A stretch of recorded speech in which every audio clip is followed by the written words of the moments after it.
Yeah, I jumped the gun. I ended up not ambushing the enemy, but I ambushed myself. It was a pretty unanimous failure. The reason why I'm filming this is because I want both you, future Landon, watching this to see how far you've come. I want to, use this as kind of the core foundational motivation moving forward. This is where we started, and now I want to see how far we can go leading up to Cadet Summer Training this summer. And now Cadet Summer Training is over, and I'm back at Carroll for my senior year. It's wild to think how much has changed in 7 months since my ambush failure. From failure to achieving an O at CST, meaning I scored in the top 15% of 6,000 cadets. This video is a complete CST recap, which I have divided into 4 chapters. In processing, general training events, the animal phases, and out processing. Timestamps are in the description below. Now, I don't know if you're like me, but I struggled so hard trying to grasp what CST would entail, talking to MS4's Cadre, looking online, but there wasn't any really substantive information on the topic. And so this is the function I want this video to be, to serve the role of better painting that picture of what Cadet Summer Training or Advanced Camp is for cadets and their families. What is this transformative training event that is the last milestone besides graduating college for you to become an Army officer? But if there are more specifics that you want that this general overview doesn't show, then let me know in the comments below, and I will help better paint that picture of whatever that event may be. So put on your ACH and strap in, because this is Cadet Summer Training 2024. CST comprises 10 regiments of about 600 cadets each, and I chose to go number 4 because of my AMED internship that was tagged on to the end of my CST time. And so it was June 15th, 0300. I wake up and grab my folder with my plane tickets that I received from my HRA. If you don't know who your HRA is through your ROTC program, then get a hold of this person and get to know them well, because they are kind of your first point of contact whenever there's any issues with paperwork or other things in that kind of realm when it comes to CST. So I grab my binder with those papers. It also is my itinerary, my active orders, and so I arrive at the airport with my 2 green duffels with my ruck frame inside a duffel. That was hard to get in, but I have my 2 green duffels, my assault pack, and my satchel, which housed my laptop for my AMED internship after CST. So I take these 4 items with me to the airport. I show up at the desk, hand my active orders in, and then the front desk person hands me my plane ticket. So there it is. I'm officially past the point of no return. I enter the gate to wait for my plane, and I end up taking off. So I was from Missoula, flew into Denver, then flew down to good old Fort Knox. End up in this area, the downstairs level. So I take the escalator down. I arrive in this area where there's lots of ROTC students in their polos and khakis. And that is the dress uniform that you end up receiving in your cadet welcome packet of what to prepare for and dress and all that. But I arrive in this downstairs level with the baggage carousels, and we're all there together, just waiting for our duffels. And it's such a surreal feeling that you have cadets from all around the country, and we're all in this one place now, just prepping, mentally preparing for the 35 days that are about to happen. And so we're there waiting for our luggage. Finally arrives. I grab my duffels off of that. I take it over to the side room. So the other side of the downstairs area in the airport is where the cadets check in. And so they had some officers at the desk there. We check in. They had us stand in an area, and then we ended up tagging our luggage. And so we tagged our duffels. They ended up loading our duffels onto a box truck that would be dropped off at the fort, while we just had our assault pack and then my satchel. And then I just waited, which was a weird feeling, seeing, okay, this is real. I am finally in it. And so we got outside. I was in one chalk on a bus, and then we ended up loading up and then started the drive. And it was about a 45-minute drive. I'm in a bus with my assault pack and my satchel with another like 50 some cadets. And we're all here heading into Fort Knox. And so of course questions start to flood my mind, and I'm trying to prepare, like, this is going to be tough, but I'm excited to be here, and this is finally going to be this milestone event for me to graduate ROTC and just move on as an officer. And so we drop off at this pavilion area. So I get off the bus, we all walk up onto the pavilion, and then we just stand there for a moment, kind of confused, like what's gonna happen.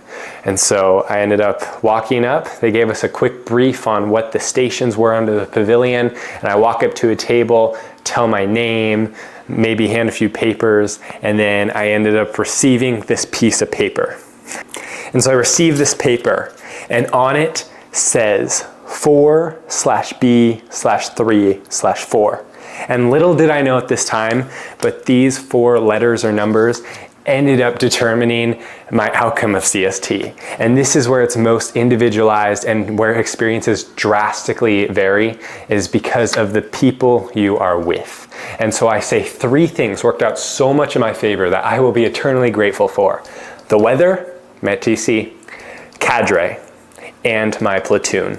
These 3 things I was just so blessed to have. And so I get this paper, and this was not exactly what I got handed. I ended up losing that paper, but this is my replacement for it.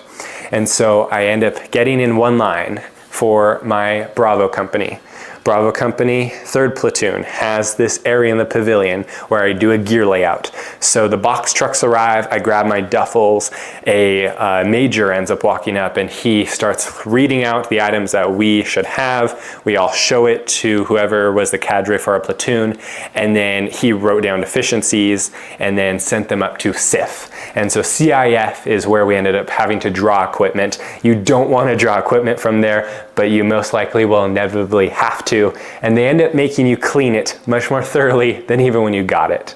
So keep that in mind. But we got our cadet welcome packing list as well, which I also made a short about that video to make sure you have everything, and some items not on there that you'd be very beneficial to bring. And so I ended up passing the gear layout. I think I was deficient on 2 items. They wanted an extra barracks bag, an extra wet weather bag, as well as a IFAC, I think, yeah. So those were the 3 items I had to draw from CIF later. But I ended up packing up all my gear, and it was the first time where we were under a little bit of stress. Cadre started saying like, hey, you need to be packed up in 5 minutes. I tried packing up everything as well as I could. Again, my ruck frame was in one of those duffels, so it was so hard getting it back in, and I had another cadet fortunately help me get it. So I finished my gear layout, load up my duffels back on the box truck, and I walk over to the barracks building F.E.A.R, which was my barracks building.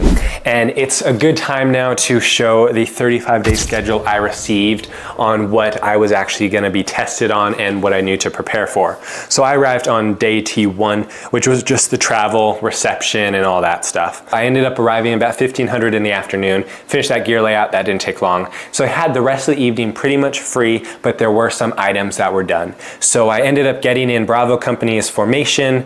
Fun fact, I was actually bunkmates with the first sergeant for my company, John Covert. If you're watching this, you did an amazing job stepping into that role early on, and you were an amazing guy to grow from and learn from. So got in our company formation for the first time. They had us break off, and then we ended up conducting height and weight, and then we got linens issued, as well as MREs. But it wasn't a lot to do. I ended up getting assigned room 326, and rather than a barracks bay that I was expecting, we actually got rooms of 8 beds.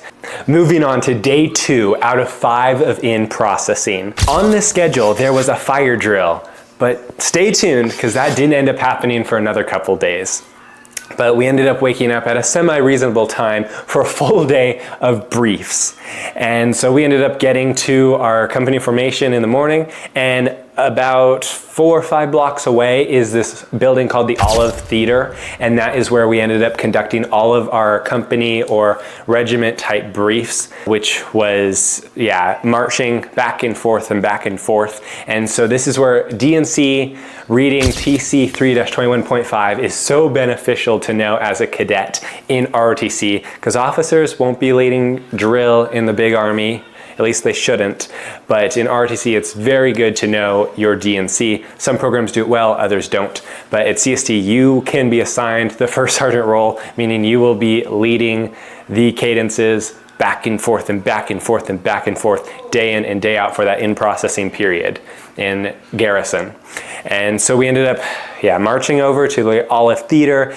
It is the nicest place to be for the fact it is air conditioning that works. Here I am, Montana boy. It is never humid here. I ended up going to a place where my number one priority early on was do not heat cat.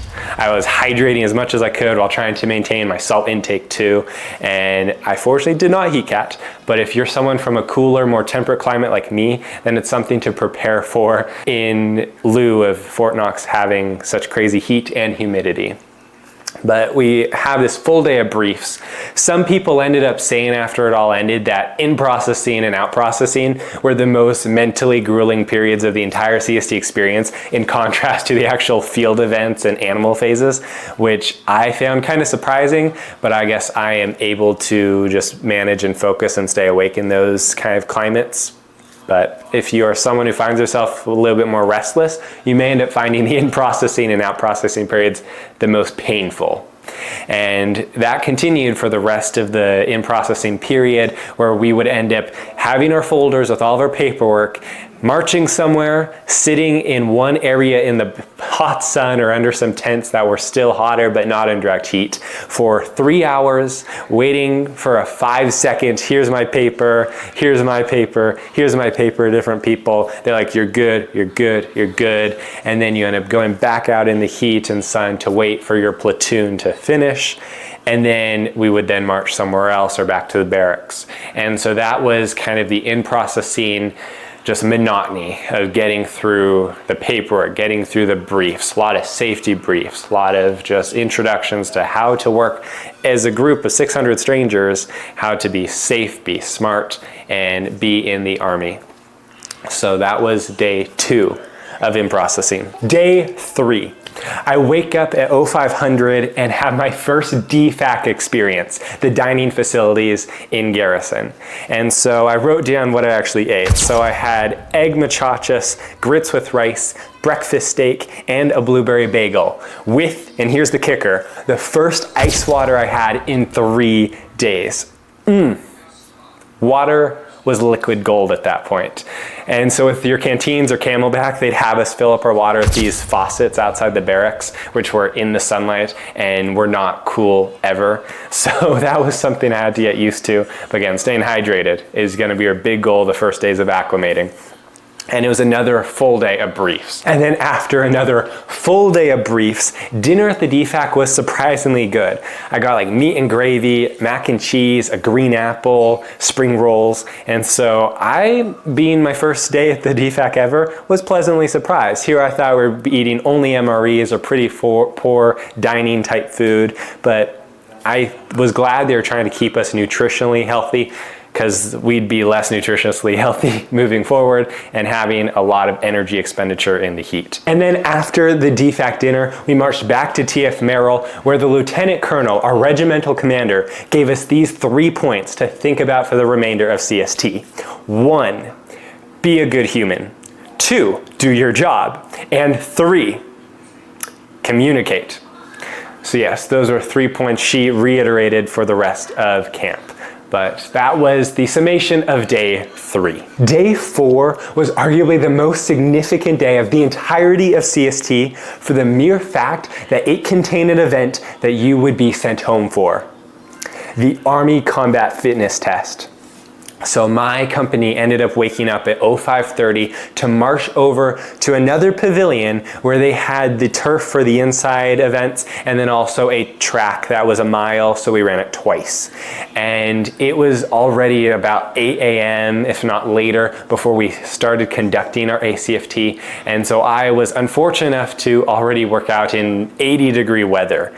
But again, my number 1 mission this time was to not heat cat. So I conducted the ACFT, and this was a strong point for me because physicality is of course the first way you're going to gain respect when it's not a lot action-based or words-based at this time. So my physical fitness immensely helped bolster my reputation with my platoon, and I got this moniker of a sleeper build. It was really funny because I've never thought of myself as that, but after I took the ACFT and tied for the highest score in my platoon, I ended up being called that. Like, oh, Connor, he's got a sleeper build.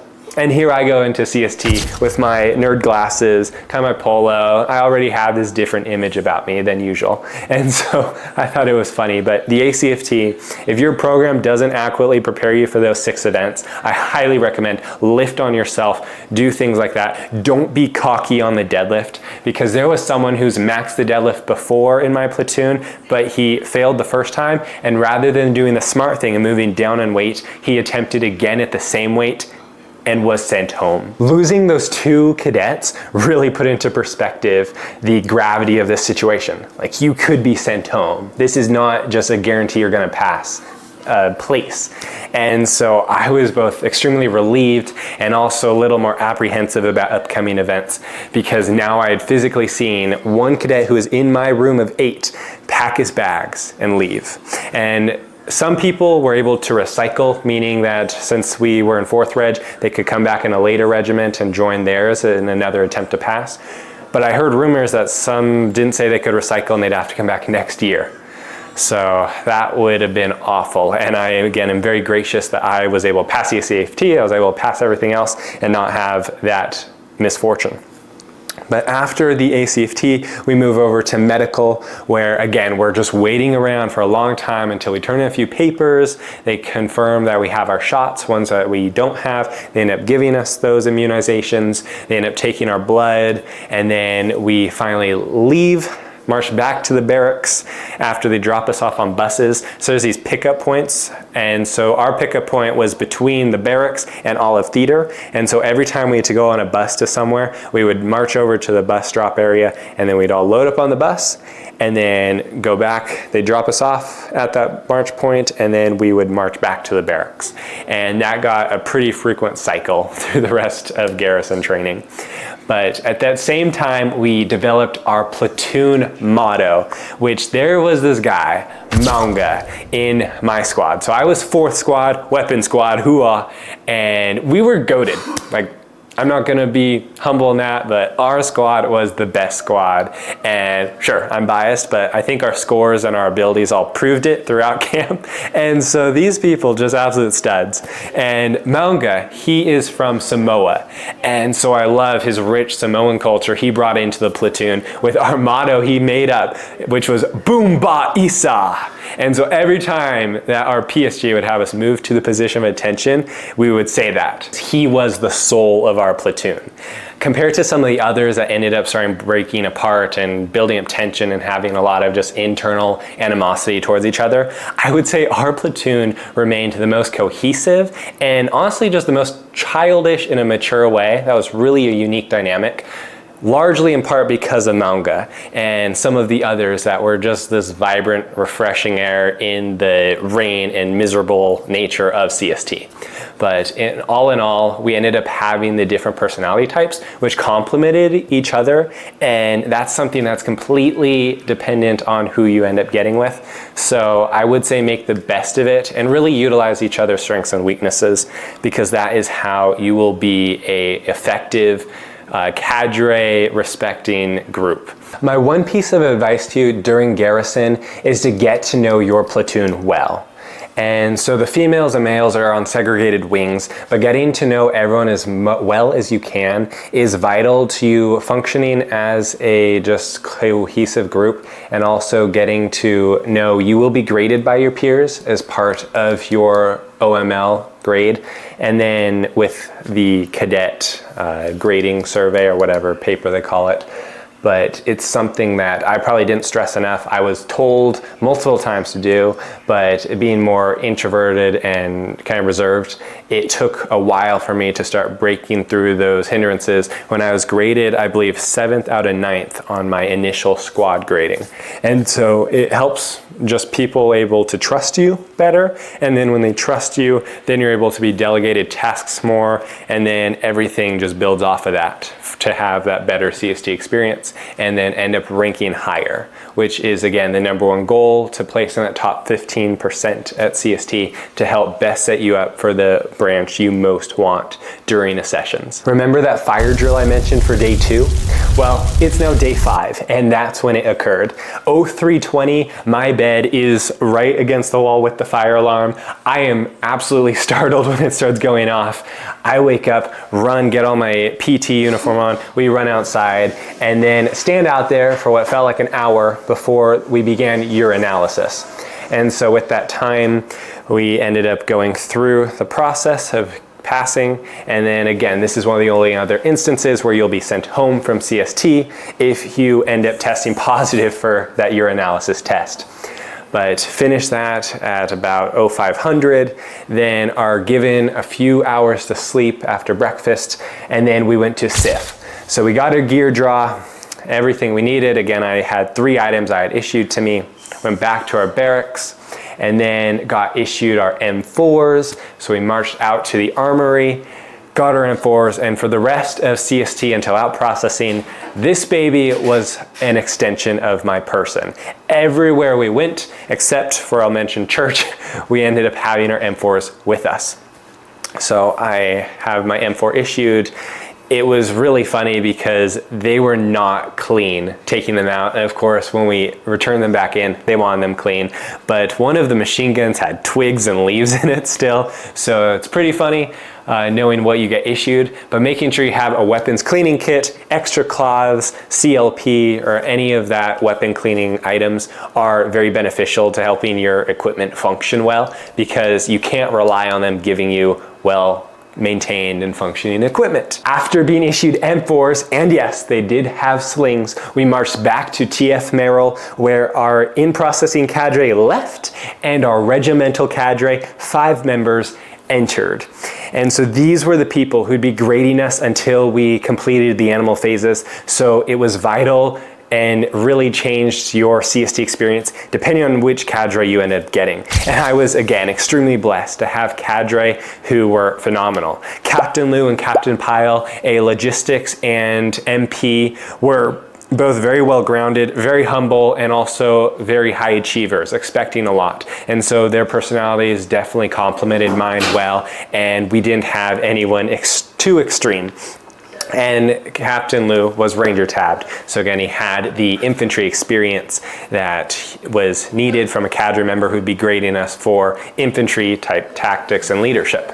And besides that, we had 2 second lieutenants who were going to be squad graders on lanes. And then our NCO counterpart, Sergeant First Class Bennett, was, again, just phenomenal. He was someone who was firm on grading, but very reasonable with, he would give us great advice.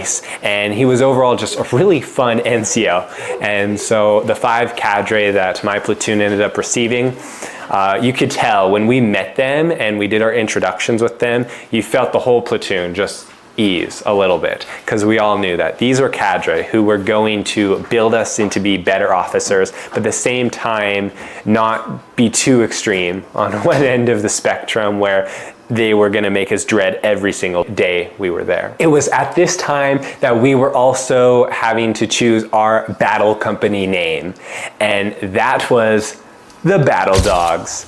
So that was something that was, again, very camaraderie and just cohesive building. Every time we'd say like Battle Dogs, and we'd go like woo, woo, woo, woo. And so yeah, it's just the little things that bring you so much joy when you're in a place of constant stress and sleeplessness and pain and heat. So it was, again, very great name idea. The general training events.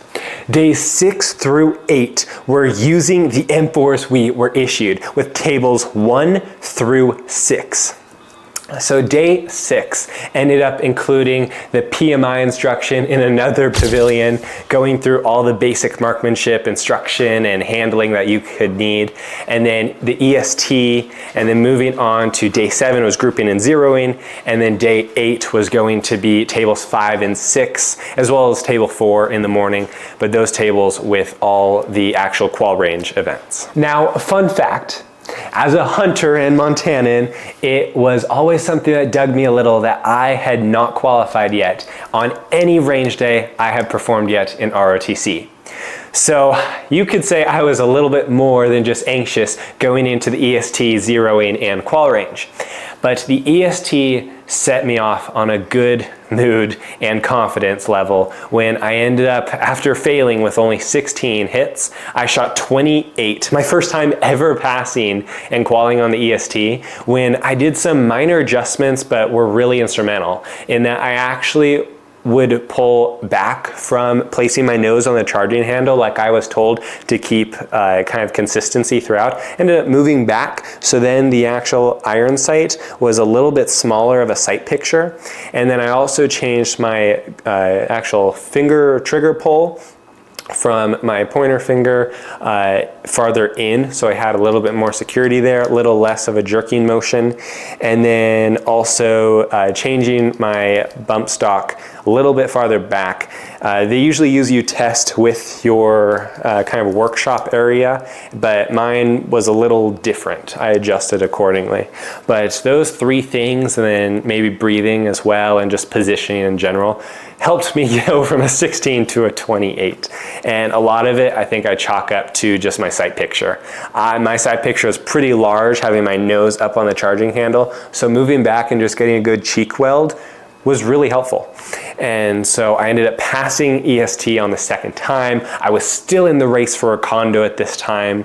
And then I move on to the zero range the next day.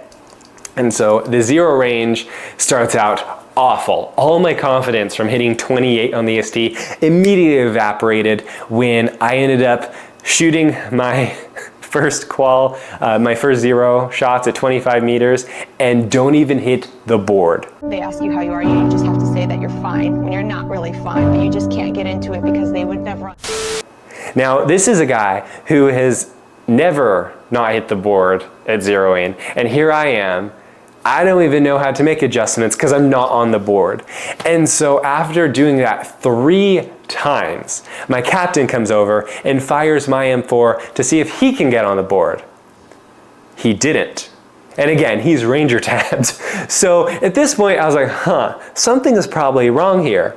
And turns out that my whole alignment was just cranked way down. And so I was shooting basically into the ground, but because the backdrop was this field, I couldn't see the impacts. And so I didn't think I needed to adjust up. We just couldn't see where the bullets were going.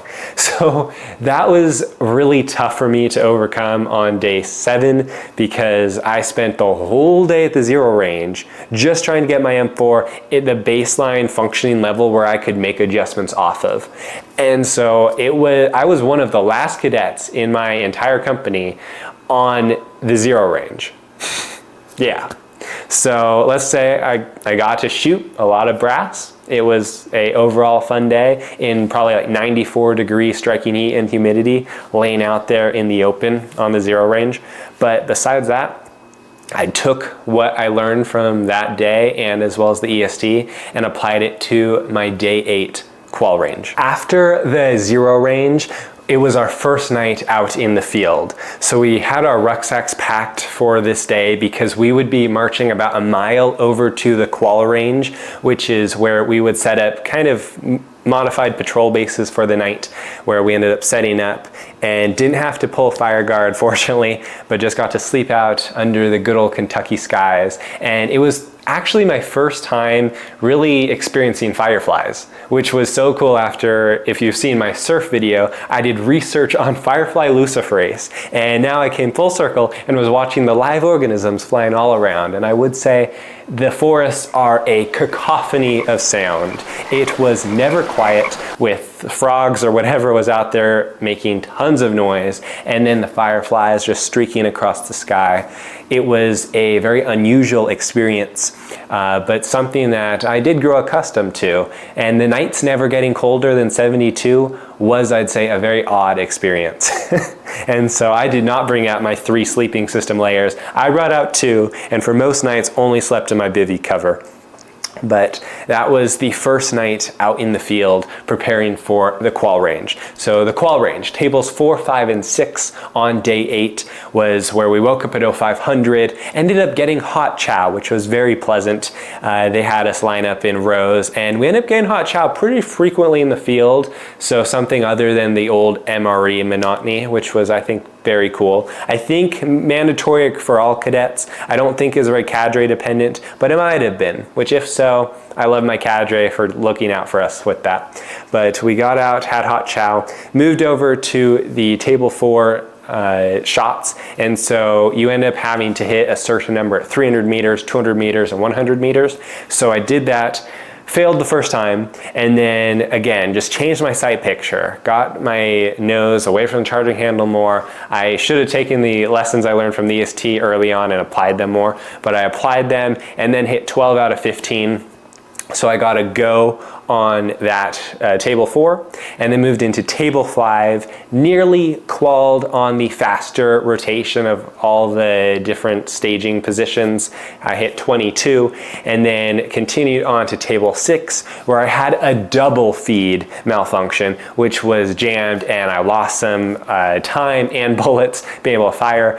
And honestly, I didn't think I qualled, but somehow still hit a 25 out of 40. I qualled with that double feed error, and so I was very fortunate that it was my first time ever qualling and going into having my confidence boosted with the EST and then deflated with the zero range, and then being like, okay, I've got this after table 5, to then qualling on my first try was, I think, the most growth I saw in a singular event at the entirety of CST, which was so good to feel that training and that focus and that effort I put in finally paid off in this substantive result of passing the qual on the first try.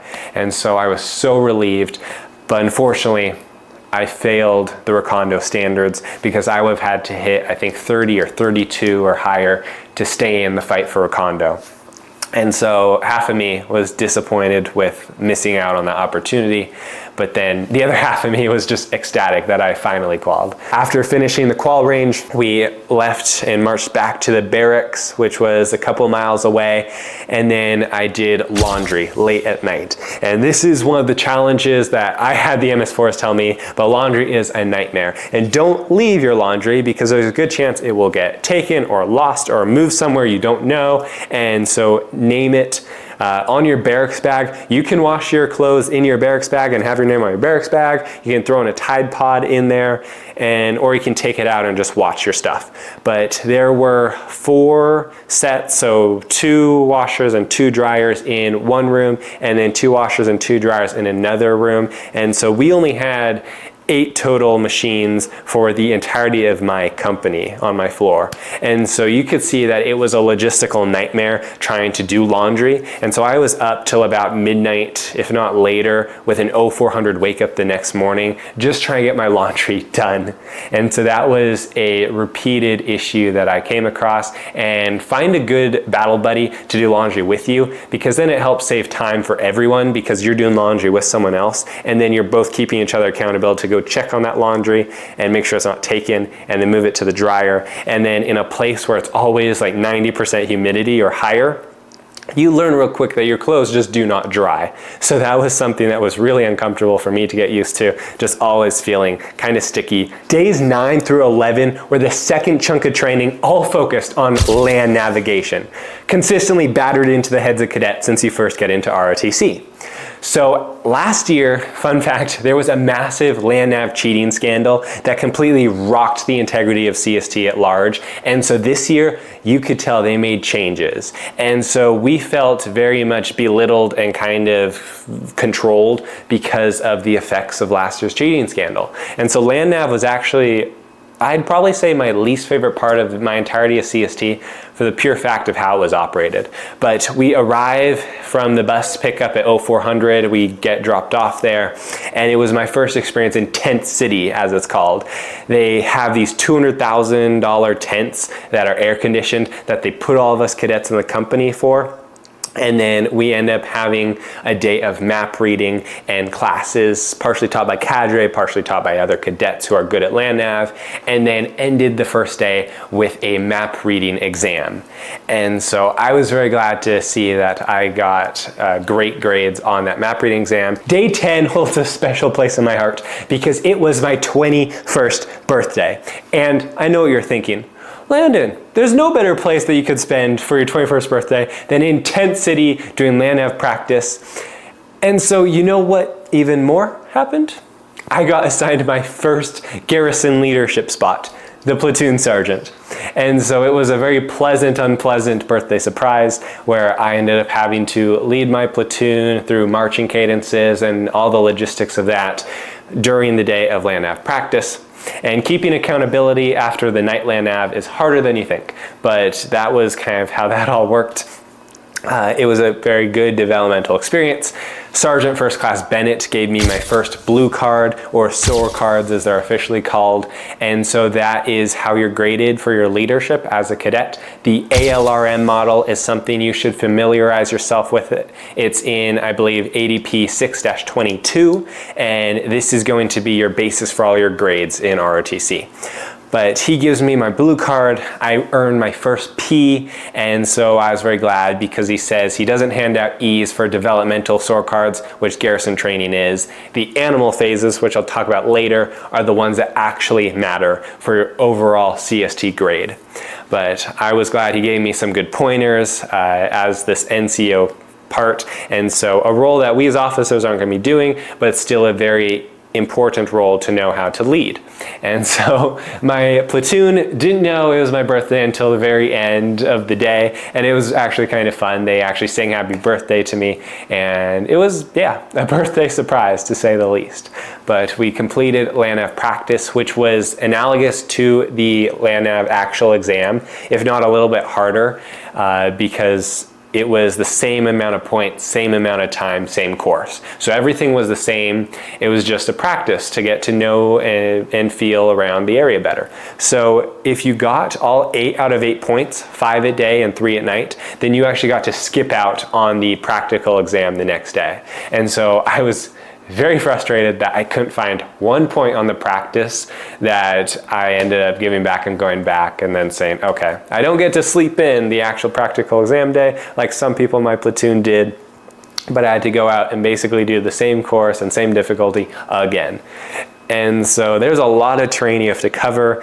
It is now day 11. I'm doing the practical exam, and it was overall a pretty good time. I was glad I found leukotape, which is better than moleskin by 100-fold in my opinion, and I put it right on my heels, which are the only places I really get blisters, and I was able to move pretty fast through that course without having the risk or worries of developing blisters that would hinder my later performance at CST. So I was able to move through the course pretty well, got all the points I needed, and then passed land nav on day 11. To put into perspective the timeline, it was 01:30 when we finished the night land nav portion, and we had to get up at 04:45 to get back on the buses to skedaddle out of there back to TF Merrill and Garrison buildings. And so that was something that really started to just compound those sleepless nights and restlessness, and something that would continually be a fight for the rest of CST. Day 12 was one of the most fun of the entire experience because it was the Field Leadership Reaction course, the FLRC. Basically an obstacle course that you got to test out your critical thinking, teamwork, and physicality, and use it to succeed on different obstacles. And so I successfully led my squad through a human rope bridge sort of obstacle, and we got to do about 10 to 12 other obstacles throughout that period of the day. Day 13 was another fun one because I got to learn how to tie a Swiss seat, do the rappel tower, both the walled face and the open face, and then after that complete the O course. And so the rappel tower is something that they'll do very meticulously and very thoroughly, giving you your safety briefs, walking you through, confirming your Swiss seat is tied well, having you go down a slant wall so that you practice doing the right hand brake hand and doing the 3-point safety checks and getting all that finished before you end up going up to the actual main tower, which, as they say, is right at the specific height your brain is most concerned with your survivability. And so it is purposely going to test your resilience and ability to face your fears, which, as our resiliency coach Zane kept on saying, is, "What is fear?" And we'd say, "What, Zane?" And he'd say, "Fear is false evidence appearing real." And so that's been stuck in my head. I love that acronym for it. But rappelling was fun for me. I got to do it in the spring for the first time. And then after that, went on the O course, where you go through something like 10 to 12 stations again, where you have 2 attempts to pass each one. I passed all of them, and then that was the end of day 13. Day 14 was one of the most mentally and physically taxing days yet, I wrote, because we woke up at 02:45 to get in formation for our 6-mile foot march, which I ended up completing in 1 hour and 20 minutes under the 1 hour and 30 standard to stay in Recondo if I had still qualified. And so I was enjoying that. It was really fun having it as a whole regiment, because you're surrounded with hundreds of other cadets, and so you're never by yourself, never bored, but it was fun to run most of it and then get to see the kind of lowing hills of Fort Knox. And we finished the ruck out at this kind of qual range looking area, and we end up immediately afterwards, it's this battle march and shoot event. So you're supposed to be tired and breathing hard after the 6 miles. Then you have your M4 with you during that time, because then you get down and you fire off 40 shots, and however many you hit out of the 40 gets added up to your company total, and whoever as a company hits the most targets gets a cool streamer for their guidon. And so Battle Company actually won, and so I'm glad to be a part of the company, which ended up winning that streamer. But it was really surreal experience, because they have all of us cadets with our 40 rounds all on these sandbags really close to each other, so close that when cartridges were ejecting, one ejected into another cadet in my squad's face, and he had this kind of scar on his left cheekbone for the remainder of CST. And that was just showing how close it was. A lot of the sulfur and gases from the barrel ended up making it pretty foggy, where by the end, when you were firing, you could not see the target in front of you, which I guess really well stimulated the battlefield and how much harder shooting is in a combat zone than you'd expect, like on a qual range. But seeing just how many more factors made shooting so much harder there was, I think, a really beneficial experience. And then after finishing the battle march and shoot, we marched out to get hot chow nearby, where then we loaded up for another bus trip at the grenade course. And so grenades was probably one of the toughest events at all of CST this year, just because they radically changed it from previous years, where this year we went through 7 stations for the grenade course, and it was required that you hit 7 out of 7 to stay Recondo. And so you can see how frustrated so many cadets who were consistently hitting the Recondo standards, but then had no margin of error to stay in the race, when this was their last event they had to pass to stay in the Recondo fight. And so the one cadet in my entire platoon who is still Recondo eligible ends up hitting 6 out of 7 for grenades. Oh, absolutely devastated. And so I go in, I also hit 6 out of 7, but it was very fun for me. As a college javelin thrower, you give me object to throw, I throw object. That's pretty much how my mind works. And so I had a fun time with that grenade course. It was kind of cool because I ended up teaching grenades for the cadets at Fall FTX. So just reiterating with the sweep, twist, pull, and all those commands was a really fun experience for me. And so I really enjoyed the grenade course. It was definitely a lot more strenuous if I was still Recondo eligible, because I would have also failed with 6 out of 7. But yeah, after completing the grenade course, that sums up day 14. Days 15 and 16 were the last practical training events before the animal phases. And so you can see by this point we are beaten down, we're exhausted from the constant testing environment, and we're also getting more and more anxious of the animal phases that are ahead of us, rapidly approaching. But so day 15 was the warrior tasks. And so it was broken up into a morning section and afternoon section. The morning section, what my platoon was put through, was a lot of the basic soldiering skills, like how to send up a sit rep, how to put on face camo, how to do sector sketches, how to do all a call for fire, all those basic soldiering skills that they teach you at ROTC. And so you had a time that you were able to be taught the standards that they'd grade you on, and then you'd have the actual actual practical test period where you'd have, again, 2 chances to pass, and you had a little slip of paper you'd go through all day, and they'd check you off if you passed or failed, go or no go. And then after I completed that, then we switched the big 2 stations to where we went to the med lanes. And so the afternoon was all the medical lanes, like how to send up a 9 line, how to apply a tourniquet, how to do TCCC on a patient. Things that me as an emergency department technician and future medical officer definitely appealed to me. And so it was really fun to do. And that was the afternoon there. But again, you're so exhausted that even for me, I was like, okay, it's just another task I have to do.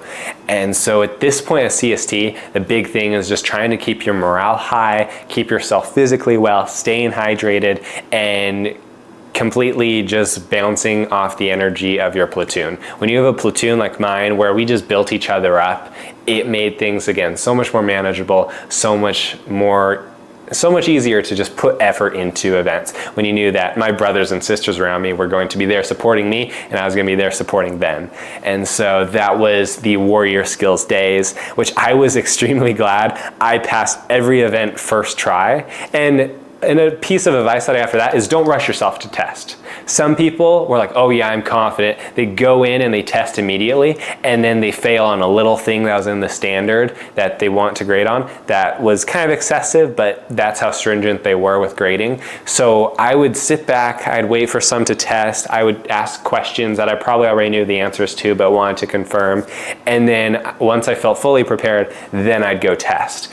And I passed every event first try. So again, this is something that is a beneficial piece of advice. Take it or leave it. So that was the warrior skills day. And then the last day of general training was everyone's favorite, the CS chamber. And so we start out with a few more lanes, kind of like the warrior skills, where we have to learn how to do MSIII type CBurn, so chemical, biological, radiological, or nuclear. And so you put on this very sweaty, hot suit, and then you have to perform tasks and like cone your gas mask in under, I think, 8 or 9 seconds, and then do everything else that's required. And again, something that I spent deliberate amount of time on, got tested, passed first time, and then I got to proceed ahead to the CS chamber. So the CS chamber, a place where cadets hate it or love it, very few love it, go in and get CS gas. So you go in, and the purpose of it is just to recognize how important your equipment is and that you can trust it. So we put on our gas masks, we walk in, and so there was probably about 9 to 11 other cadets with me in the chamber. This really funny story is that there was a chaplain for my regiment, and he was able to somehow be completely immune to the CS gas. So he would stand in the CS chamber without a gas mask and be completely unfazed. Like, props to him. And so I go in, and immediately on the back of my neck, you start feeling what feels like a sunburn starts to tingle, even with the gas mask on. So the back of my neck starts to tingle, and I'm like, oh great. And so you're there trying to stay calm.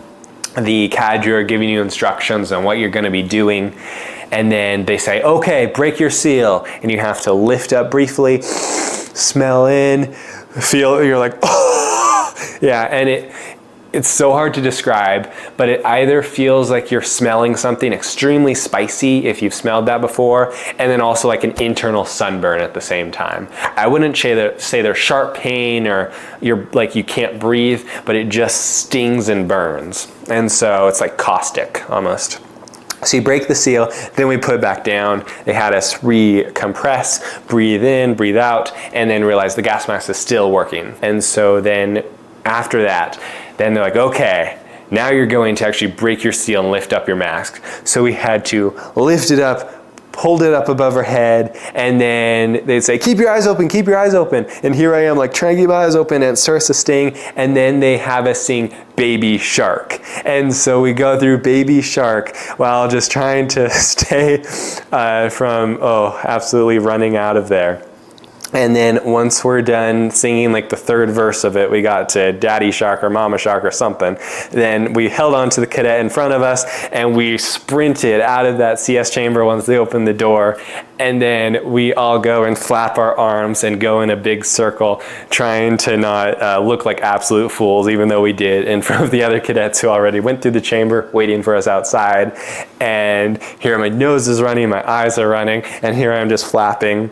And I wasn't wearing my glasses at the time, so I'm basically blind also. So it was such a vivid memory of just how awful, but also how funny it was. And so we go out, they have us dump our gas masks in these kind of neutralizing agents and then disinfecting agents as well. And then we return our gas masks in. But that was such a fascinating day that it was really good looking back at. Type 2 fun. And then also the anxiety is starting to build because we have 1 day of recovery and getting our road to war brief, and then the day after that we are beginning the animal phases. The last day before beginning the animal phases was a much needed reset, with getting to go to the PX for a haircut, going to church that evening with a group of 3 others that was really cool in my squad, and then also getting to receive the road to war brief, where we again marched out to the Olive Theater.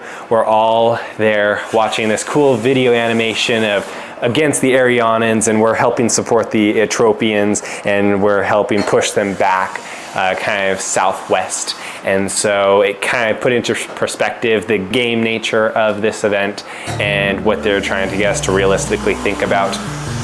But we finished the road to war brief, and then we proceed to move on to the actual animal phases.